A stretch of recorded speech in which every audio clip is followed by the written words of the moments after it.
My name is Maggie Lawson. I'm 59 years old. I've worked at Cascade Systems almost my entire life, 29 years buried in reports, numbers, and sleepless nights, just to make sure everything stayed within the law.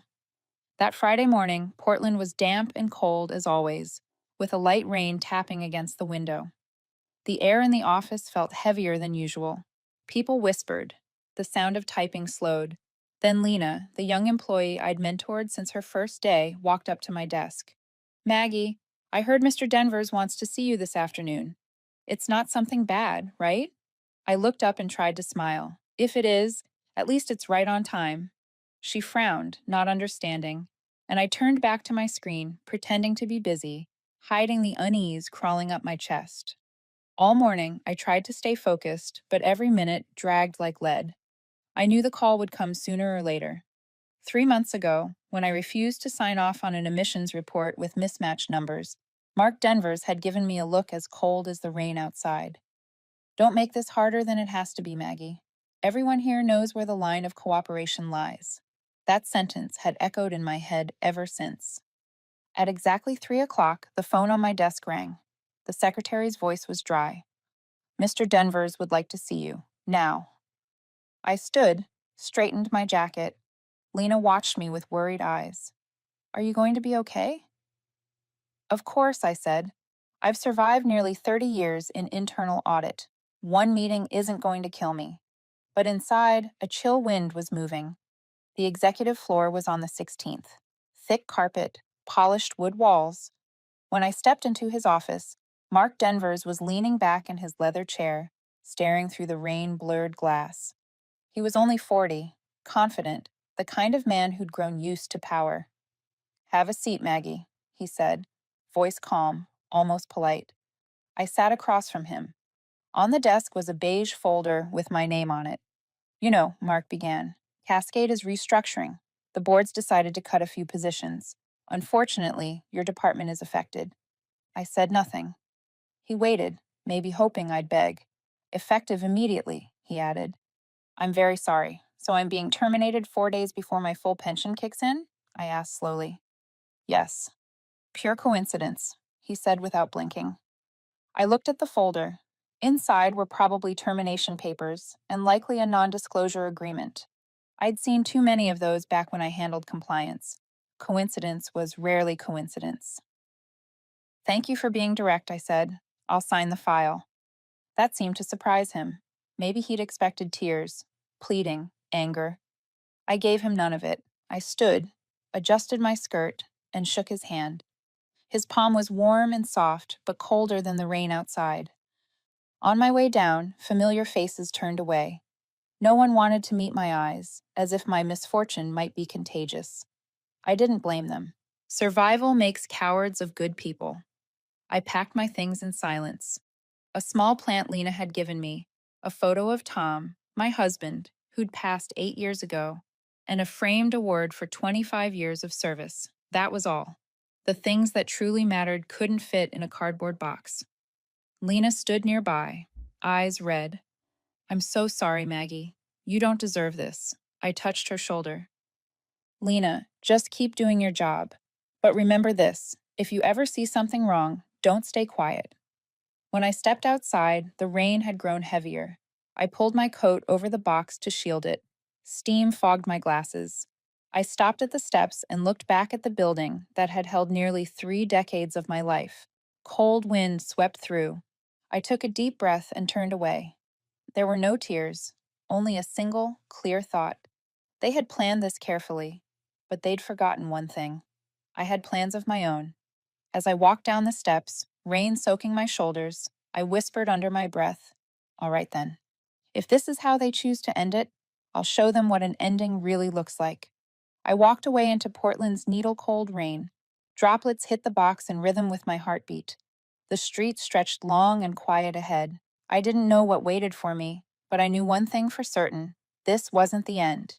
You know, people think they can smother a fire by covering it with ash. But look closely, ash only hides the embers. All it takes is one small gust of wind, and the fire comes roaring back, brighter than ever. If you're hearing this story, tell me where you're listening from. I've always wondered which corner of the world these stories reach. And if you've ever witnessed injustice at work, share it below. You might realize you're not as alone as you think. And if you love stories of quiet revenge and justice served at the perfect moment, don't forget to subscribe so you won't miss what happens next. Because my story has only just begun. I came home when the sky had already turned dark. My small apartment on the edge of Forest Park was usually quiet, but that night it felt hollow. I set the box down on the table, took off my coat, and turned on the light. The warm glow fell over the wall lined with certificates and photos of Tom, my husband, who had been gone for 8 years. He used to say, "Maggie, what makes you different is that you never bow to what's wrong." I could still hear that voice, steady and warm like a promise. I made a cup of tea and went straight to my study. In the far corner, under the bookshelf, was a black metal box I had hidden for years. I unlocked it. The click of metal echoed sharply in the silence. Inside were folders, printed emails, meeting recordings, and internal reports I'd carefully archived. It all began 3 years ago, when Mark Denvers arrived at Cascade Systems. He was brought in as the so-called reformer. Within 6 months, he'd cut dozens of longtime employees, replacing them with younger, faster, more obedient ones. I tried to believe he was doing what was best for the company, until the day I received the draft emissions report for the solar energy project in Nevada. The numbers didn't add up. I checked them over and over and found at least 12 discrepancies compared to the raw data. I reported it during an audit meeting. Mark looked at me, smiled faintly, and said I was being too strict with the numbers, that the world doesn't wait for perfectionists. I didn't respond. I just wrote down every word he said carefully, the way someone used to giving testimony does. After that meeting, I was quietly pushed out of major projects. Every time I sent an email asking for confirmation, the answer was always the same: "We're reviewing it." Important meetings took place without my name on the list. That was when I understood I was no longer part of the trusted circle. But instead of giving up, I began backing up every piece of data I could access, not to get revenge, but to protect myself and the truth. I pulled out one of the folders and opened it. June's report from last year. The red line I'd underlined was still there, a deviation of 18% from input data. Next to it was an audio file I'd kept from an internal meeting. Mark's voice played through the speaker, smooth and clear. "We don't need to fix the numbers. Just present them in a more favorable way. The government wants results, not details." I closed my eyes and let the sound sink in. I'd listened to it dozens of times, each time hearing more clearly the ease in his tone, the confidence of a man who believed he was untouchable. On the desk beside the folder was a small photo of Tom smiling. I picked it up and whispered, "You see, they finally did what you warned me about, but I won't stay silent." I sat down and opened my laptop. The external drive holding Cascade's backup data was still locked in the safe. I plugged it in, checked everything. Thousands of files, reports, minutes, internal messages. I knew each one by heart. When the clock struck 9, I paused and poured myself a glass of red wine. The light reflected on the glass made the room look as if it were on fire. I looked around the apartment, then at the open box. For years, I had lived with this evidence, a keeper of secrets unsure when to open them. Now I knew. I took a blank sheet of paper and wrote in firm letters, "Mark Denvers, Nevada Project, falsified report." I placed it on top of the stack and drew a deep breath. Outside, the rain still fell steadily, tapping against the roof. I thought of my first day at Cascade when I was a young employee who believed in justice. Nearly 30 years later, I still believed. But now I knew justice doesn't come on its own. Sometimes it has to be pulled out of the dark with your own hands. I put the metal box back in its place, but didn't lock it. Before turning off the light, I glanced at Tom's picture one last time. "If they want silence," I whispered, "then I'll make the whole world listen." Then I went to bed, but I couldn't sleep. There was only one thought in my mind. It was time to pick up the phone and call the one person I could still trust. The next morning, I woke up early. The rain had just stopped in Portland, and a pale silver sky cast a faded light over the small apartment. On my desk, the files I'd left open the night before were still there, silent and waiting to be heard. I made coffee, sat down, and opened the metal box. Papers, reports, recordings, emails, every piece of evidence I had quietly gathered over the past 3 years. Looking at them, I knew I couldn't keep them hidden any longer. What happened yesterday at Cascade Systems wasn't restructuring, as they claimed. It was a calculated move, a precise strike meant to remove the one person who could expose the truth. I needed help, but there was no one inside the company I could call. Only one name came to mind: Eleanor Price, my former mentor, now a special inspector for the Department of Energy. The last time we spoke was years ago, when she left the joint project with Cascade. I still remember what she said that day. Maggie, justice only exists if someone's brave enough to protect it. I looked at the clock. Nearly 8 on a Saturday morning. Early, but not rude. I hesitated for a moment, then dialed her number. The phone rang 3 times before her voice came through, strong and clear, just as I remembered. Eleanor Price speaking. It's me, Maggie Lawson.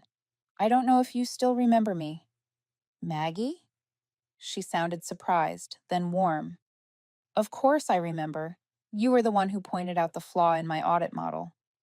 How are you? I let out a faint laugh, my voice rough. If being fine means getting fired 4 days before my pension kicks in, then I guess I'm fine. She went quiet for a moment. Mark Denvers? Yes. I think you know him. I know him well enough not to trust him, she said, her voice turning low. Is that why you're calling?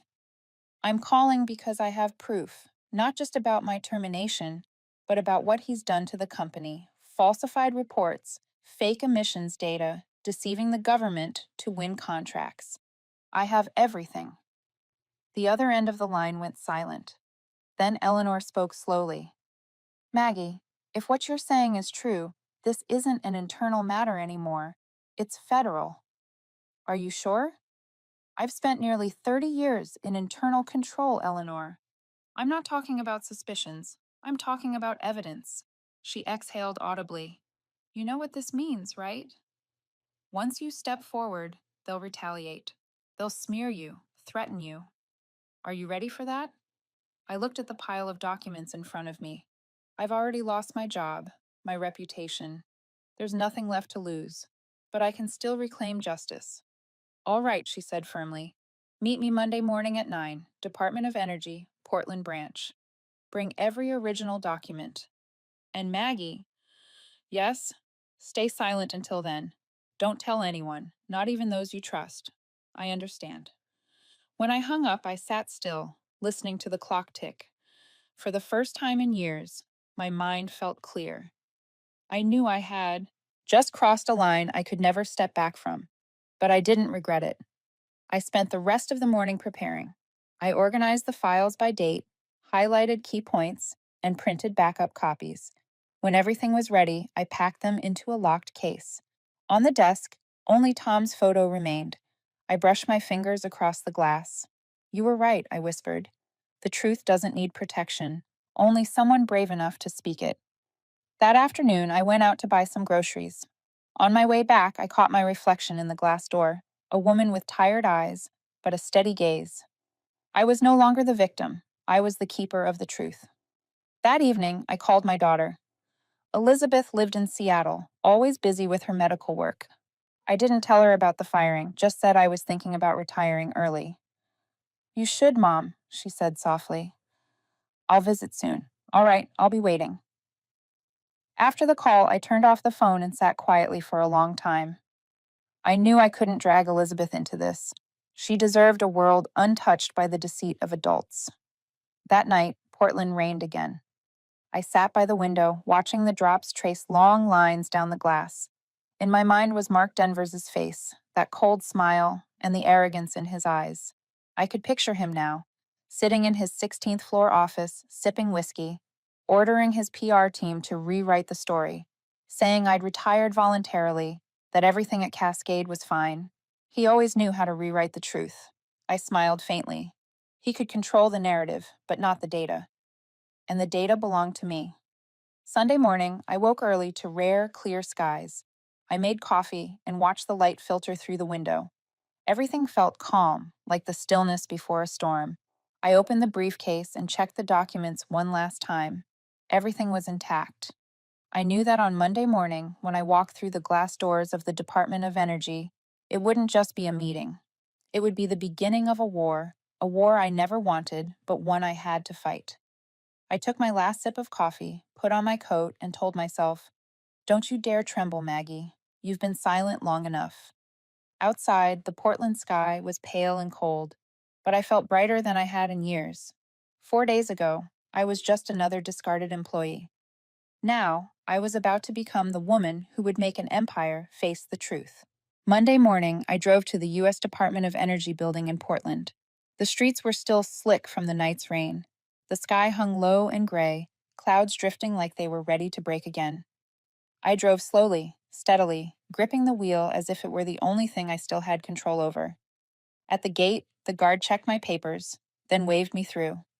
I parked, picked up the case I'd prepared, and took a long breath before stepping out of the car. When the glass doors opened, I saw Eleanor Price waiting in the lobby. Her hair was grayer than I remembered, but her eyes were as sharp as ever. "Maggie," she said, her voice firm but kind. "Glad you're right on time." "I told you I would be," I replied, keeping my tone even. Eleanor led me through a long hallway where people in dark suits moved quietly. The scent of coffee, paper, and copy toner brought back memories of my days at Cascade. Only here, everything felt clearer, cleaner, more honest. We entered a small conference room.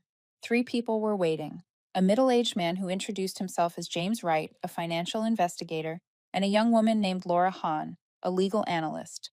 Both greeted me with professional courtesy. Eleanor began.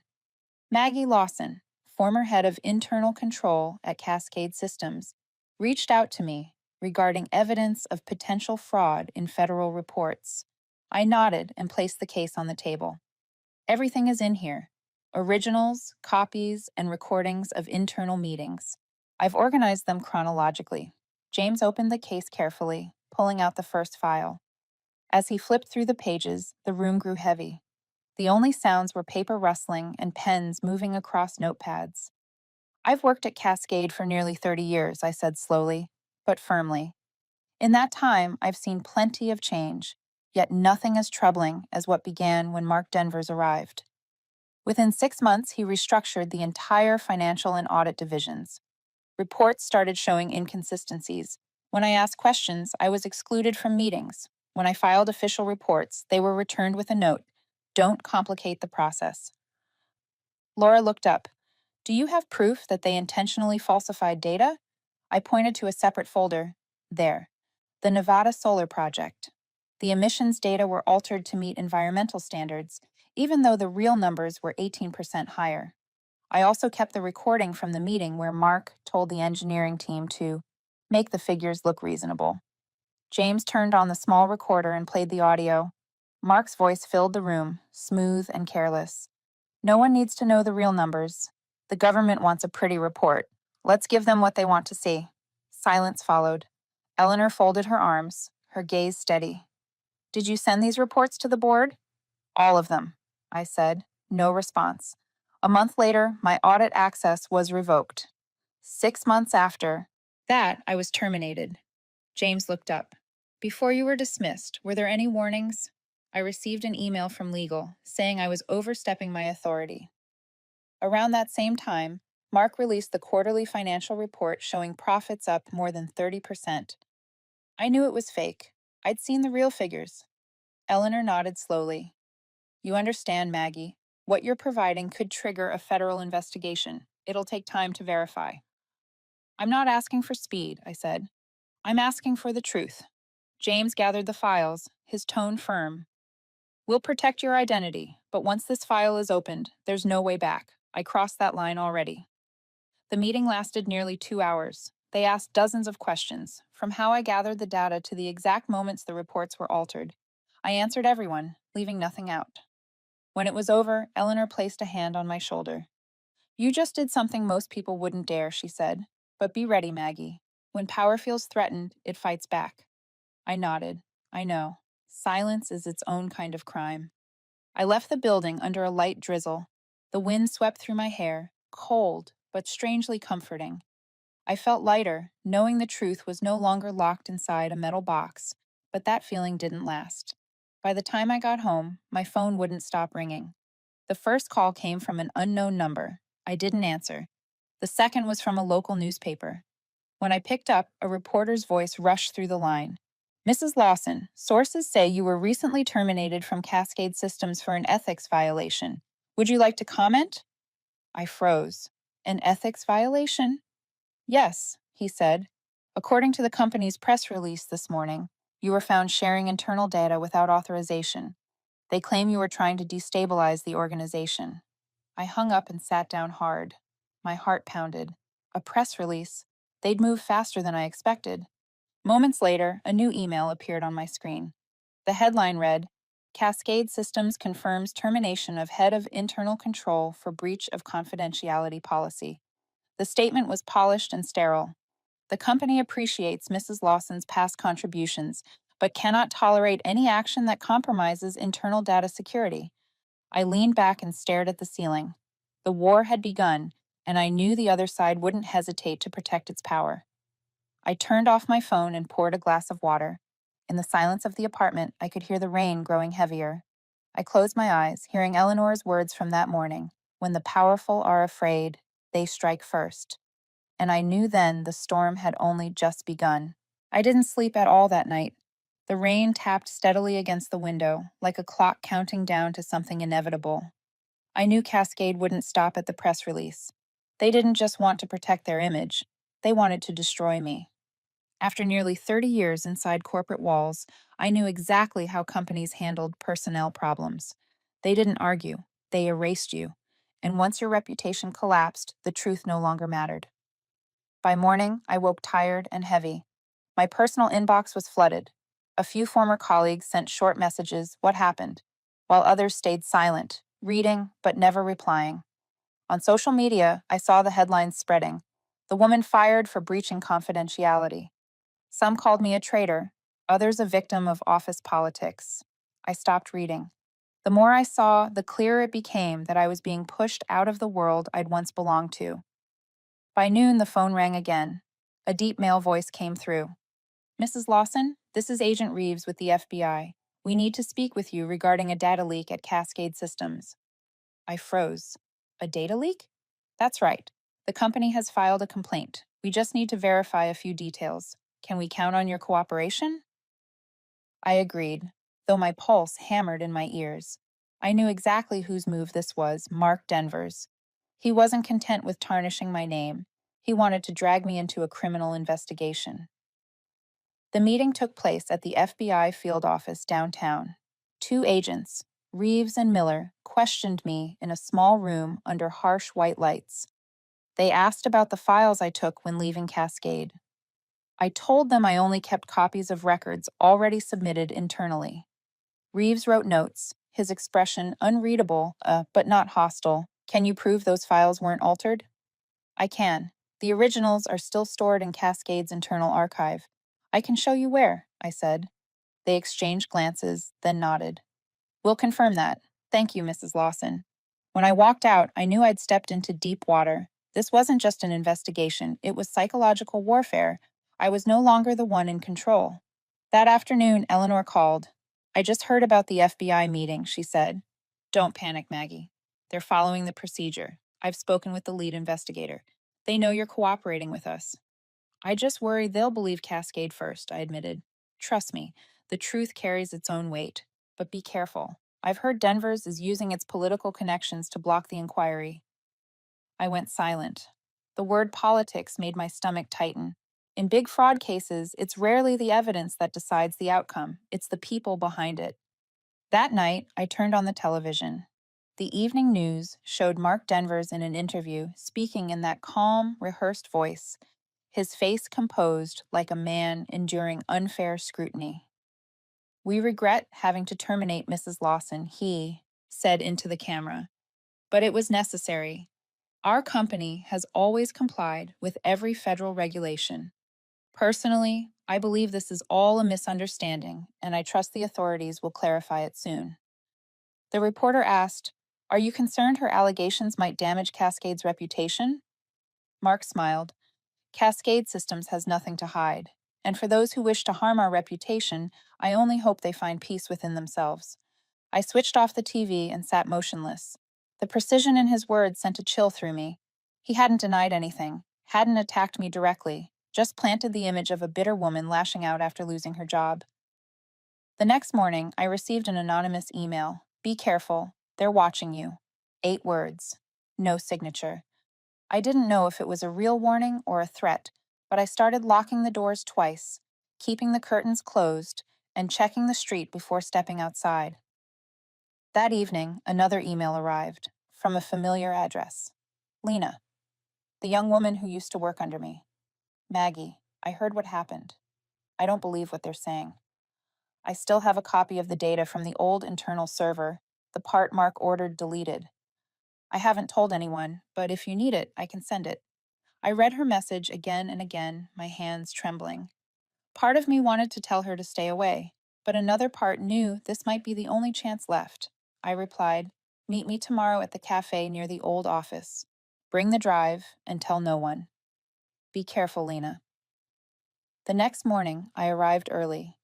Lena came soon after, small, tense, eyes darting around before she sat down.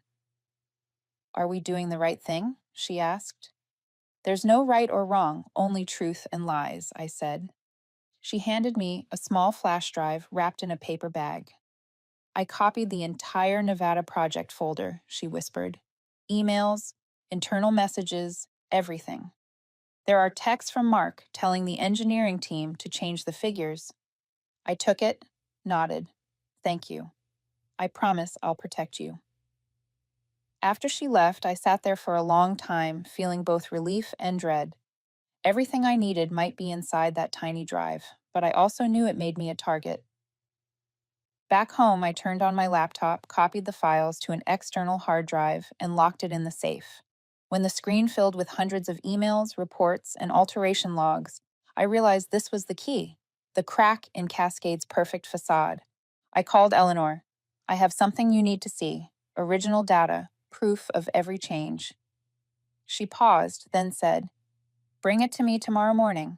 And Maggie, don't go anywhere alone from now on. I smiled faintly. If they want a war, then they've got one. I ended the call and stood by the window, watching the rain fall over the cold, gray streets. The fear was gone.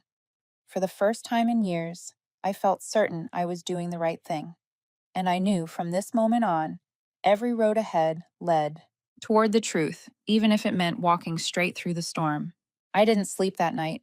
The data Lena had brought burned in my mind like fire, both hope and danger in one. I opened my laptop, the screen's light washing over my tired face. Every file I opened made my spine tighten. Dozens of internal emails, alteration requests, and Mark's messages to the technical team.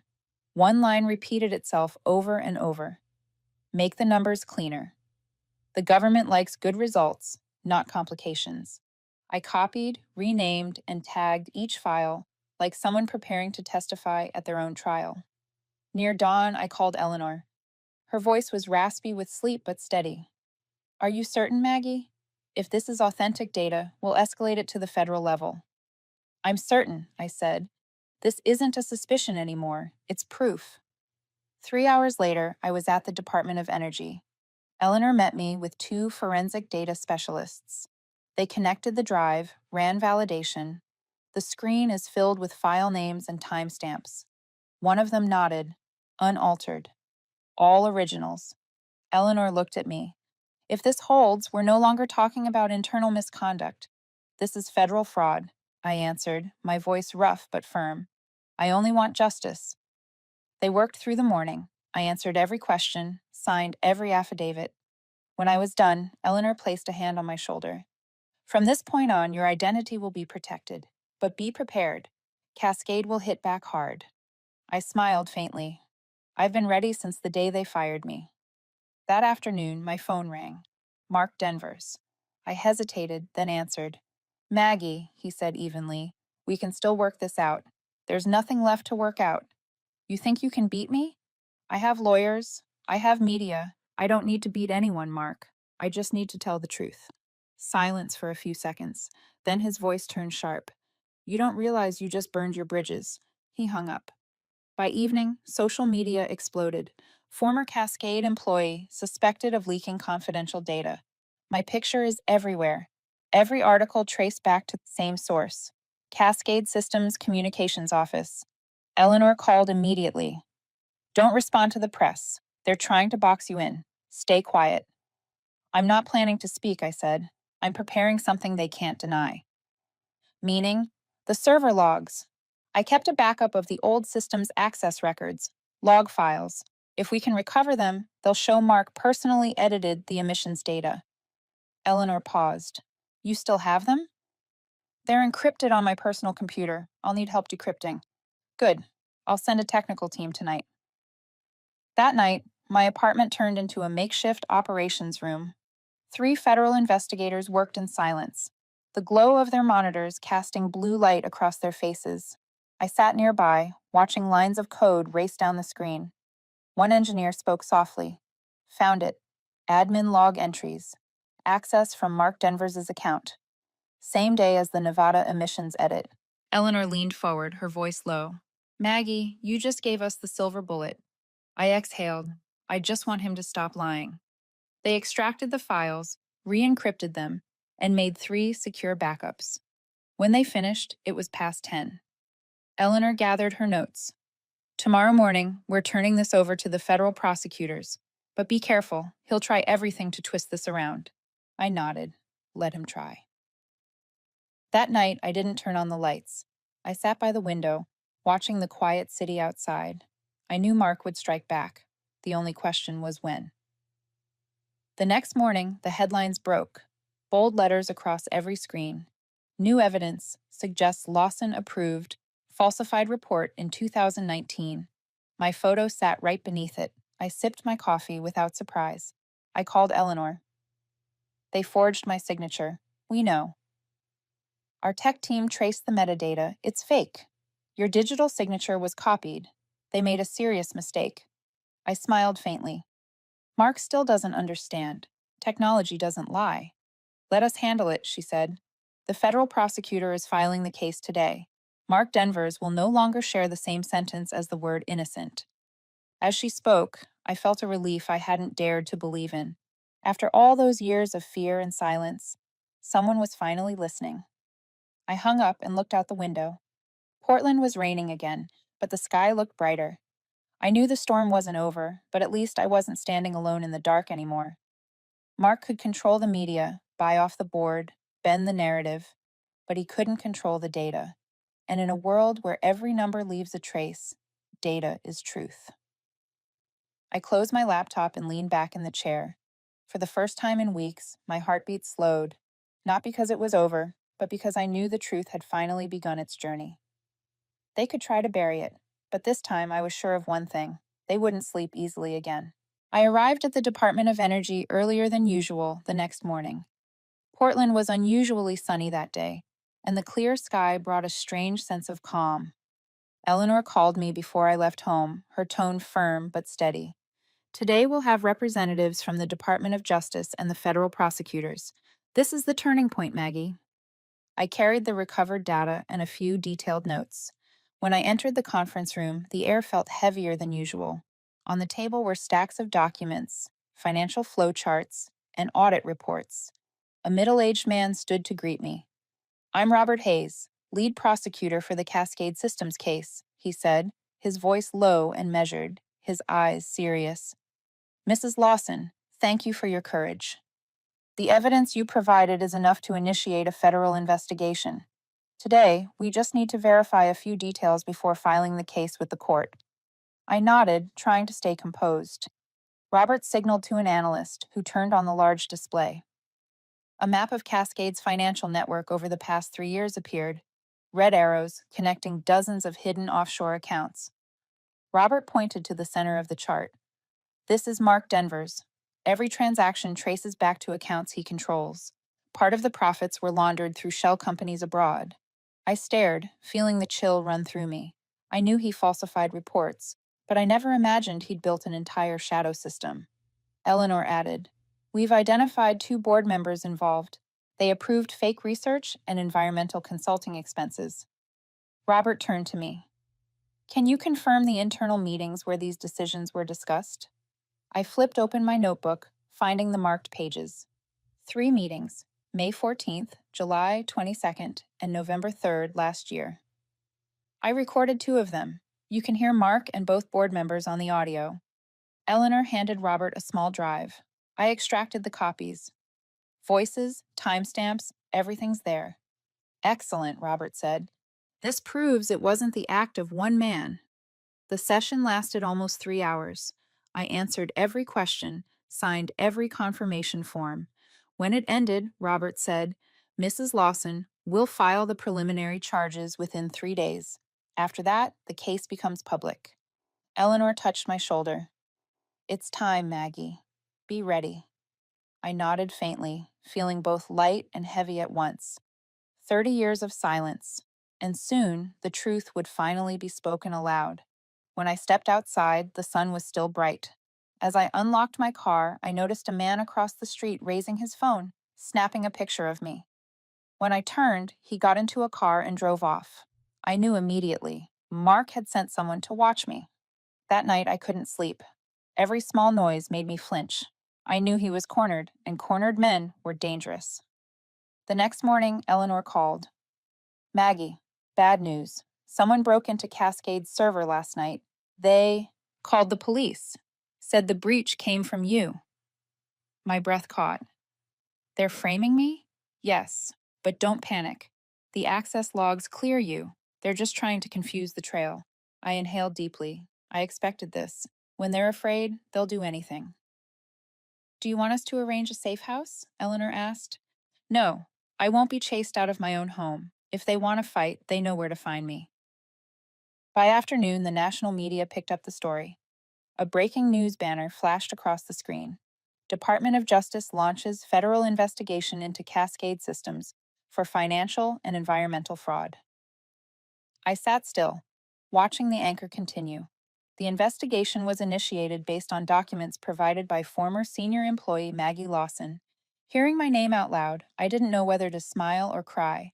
I understood then. My life would never be quiet again. The phone rang nonstop. Reporters, old colleagues, strangers. Some messages were kind. Others were venomous. I replied to none of them. I just sat in silence, watching everything finally start to move, the moment I'd waited years for. That evening, Eleanor called again, her voice trembling with emotion.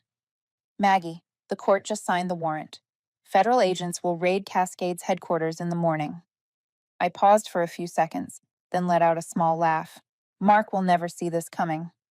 You did the right thing, she said. Whatever happens next, remember, you set justice in motion. After the call, I sat by the window, listening to the soft rhythm of rain against the glass. Portland glowed under the streetlights, silver and still. I thought of Tom, my husband, the man who once told me, "You were born to do what's right, even when it hurts." Maybe, at last, I finally understood what he meant. Close to midnight, my phone lit up.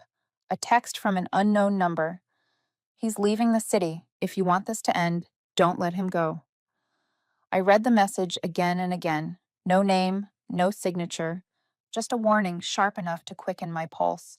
I stood, put on my coat, and stepped outside. Rain slicked the streets, reflecting the streetlights as I walked to my car. I didn't know who sent the message, or if what I was about to do was brave or reckless. But I knew one thing for sure. If Mark was running, everything I'd fought for would mean nothing. I drove into the wet, empty streets of Portland, the lights blurring against the windshield. And all I could think was this: no one runs from the truth. I drove through the night.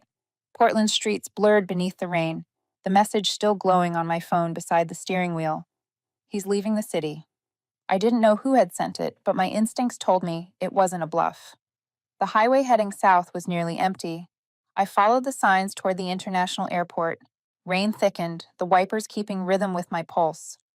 When I reached the private parking area, I spotted a black SUV I knew too well, Mark Denvers's car. I pulled over, my heart pounding. Under the amber lights, Mark stood talking to another man, probably his driver.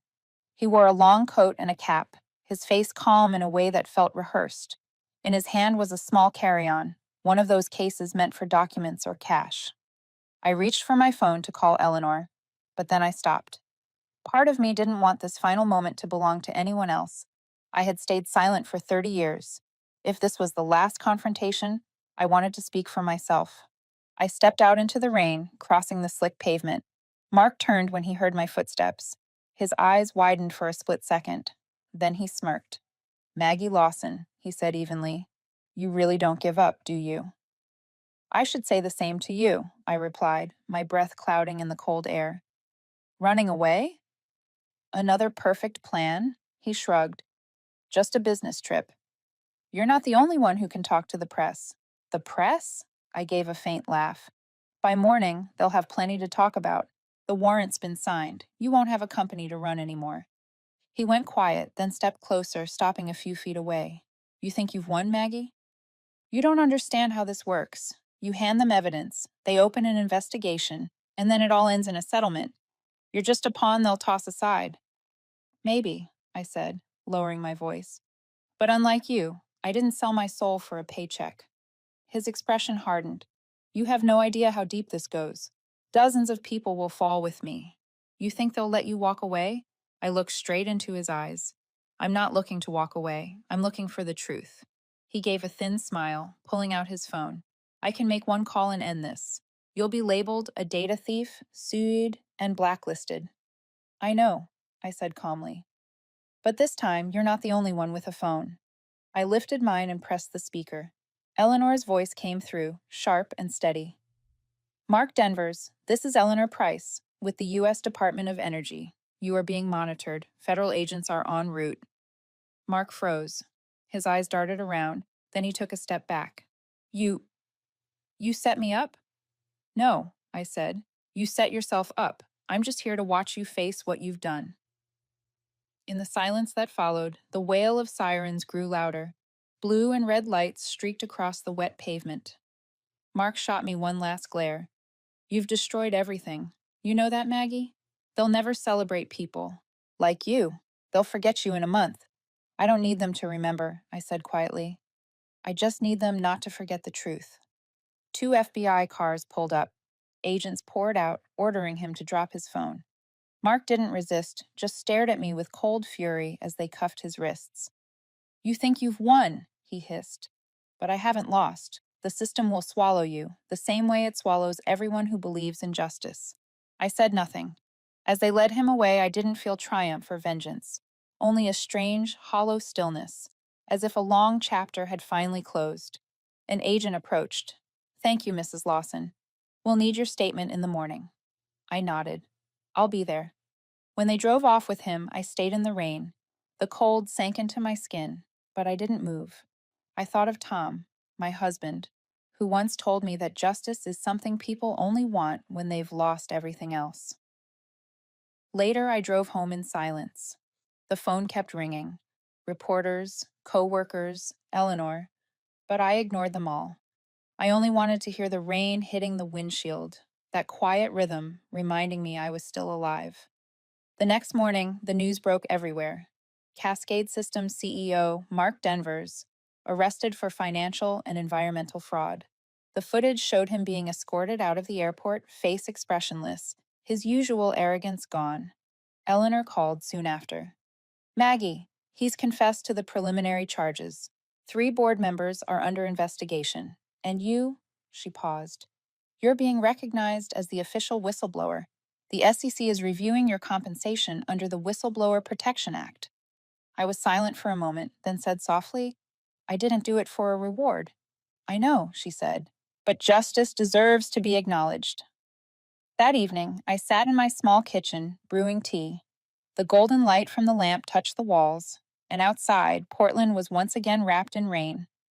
I turned on the radio and heard the announcer say, "Former employee Maggie Lawson's actions have sparked one of the largest investigations of the decade." I smiled faintly. Former employee. That part was true. I didn't belong to Cascade anymore. I was simply myself now, the woman who dared to say no. Before bed, I wrote a single line in my notebook. There is no perfect victory, only the peace that comes from saying what needed to be said. I closed the book, turned off the light. The rain kept falling outside the window, steady as breathing. The war was over, and for the first time in years, my silence felt like peace. 3 months after Mark Denvers's arrest, Portland had slipped back into its quiet rhythm. The rain still came on schedule, the leaves still fell golden along familiar streets. But for me, nothing was quite the same. I left my old apartment and moved to a small house by Lake Oswego, where each morning I could hear the birds and watch the water lie still as glass. My life was simple now: tea, books, notes for the talks I'd been asked to give. I had never imagined becoming an inspirational speaker, yet life sometimes casts us in roles we never planned for. After the case, I was officially recognized under the Federal Whistleblower Protection Act. The government sent a large award, 15% of the penalties Cascade Systems was ordered to pay. The figure astonished many, but to me, it was only a consequence, not the purpose. I used most of it to found the Tom Lawson Fund, a scholarship program supporting women studying auditing and corporate ethics. One autumn afternoon, as I was watering the flowers on my porch, a car stopped by the gate. A young woman stepped out, slender, brown-haired, familiar. It was Lena, the one who had given me the fateful hard drive. "I heard you'd moved here," she said with a smile. "I wanted to thank you for not giving up." I invited her in for tea. She told me that after the investigation, she'd been offered a compliance advisory role at another firm. "I learned from you that silence can be guiltier than wrongdoing itself," she said. I only smiled. When she left, I sat watching the sunlight dance on the lake and realized the most beautiful thing I had gained wasn't money or recognition. It was knowing that someone younger had learned the worth of honesty because I once dared to stand up. Sometimes I still dreamed of the day I walked out of Cascade carrying that small cardboard box. In the dream, I no longer shook or ached. I just walked toward the door, toward the light. Maybe it was my mind's way of saying I'd finally closed that chapter. One winter morning, a letter arrived from the Department of Justice. Inside was the final report. Mark Denvers, guilty on 3 counts: financial fraud, falsifying environmental reports, and obstructing a federal investigation. Sentenced to 12 years. 2 board members, accomplices, fined and permanently barred from corporate work. Cascade Systems, restructured, renamed, and placed under federal oversight for the next 10 years. I read it all, then set the letter down. No joy, no gloating, just the calm of closure, a clean period at the end of a long, crowded sentence. That afternoon, my daughter Elizabeth video called from Seattle. She had just started at a hospital near home. "Mom, I read about the Cascade case. They're calling you the bravest whistleblower in America. How do you feel?" I smiled. "I don't think I'm brave. I just did the right thing. If it were anyone else, they might have stayed silent," she said, pride in her voice. "Think Dad would be proud too." I stayed quiet, looking at her gentle, determined face, the same eyes her father once had, and felt warmth spread through me. That night I wrote in my journal, "Truth is not a weapon to win with, but a light to find the way. Even when we think we've lost, as long as that light survives, justice does not die." A few weeks later, I was invited to speak at a national conference on corporate ethics in Washington, D.C. Standing before hundreds of directors, analysts, and students, I told my story, not with grand speeches, but with simple truths. That honesty has a cost, but silence costs far more. When I finished, the room was silent for a heartbeat. Then everyone rose and applauded. In that moment, I didn't feel like a hero or a symbol. I simply felt complete, owing nothing to myself anymore. Back in Portland, I stopped by the cemetery where Tom rested. I laid a bunch of lavender on his grave and whispered, "I've done my part, Tom. You once said honesty is the loneliest gift, but today I know it isn't so lonely after all." I stayed a while. The wind off the lake carried the scent of wet earth and the rustle of dry leaves. I closed my eyes, feeling light. That evening, at home, I opened the window to see the city lights reflected on the water. On my desk lay the letter of thanks from the Department of Energy and an old photograph of me and my former colleagues. Faces that once believed their work truly mattered. I didn't know how many of them had stayed at Cascade, but I hoped they'd learned that silence protects no one. Before bed, I lit a small candle. The warm glow flickered against the wall.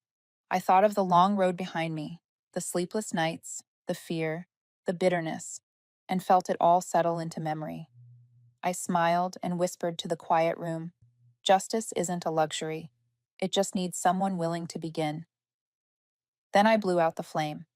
Outside, the rain fell again, steady, gentle, like Portland itself was finally singing me to sleep after a long storm.